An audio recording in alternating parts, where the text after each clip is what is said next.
श्री स्वामी समर्थ. कुठे जायचं म्हणलं ना एवढी धावपळ होते. घरातलं आवरून घ्यायचं, दुकानातलं आवरून घ्यायचं आणि नंतर स्वतःला पण थोडासा वेळ द्यायचा.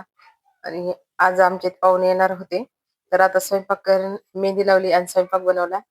तोपर्यंत स्वयंपाक होत नाही तोपर्यंत पाहुणे आले आणि मग खूप दिवसानंतर माझं पिल्लू आलं होतं. तर मग त्याला घेतलं थोडंसं. त्याच्यासोबत टाईमपास केला आणि मग सगळ्यांनी जेवण वगैरे केलं. आम्ही सगळे निघलो.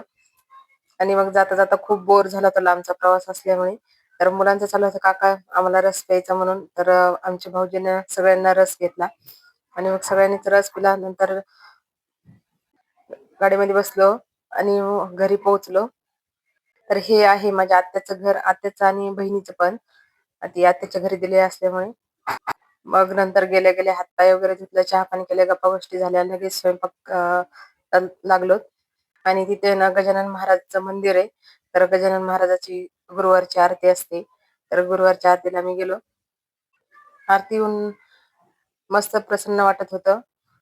तिथं प्रसाद वगैरे घेतला, दर्शन घेतलं. खूप असं प्रसन्न वाटत होतं त्या मंदिरामध्ये. आणि मुलांचं एकदम मोकळं वातावरण आणि खेळायचं कधी काही माहिती नाही त्यांना.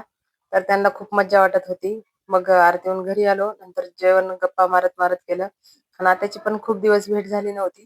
तर आत्याला पण खूप चांगलं वाटलं. तर असा होता आजचा दिवस. बाय.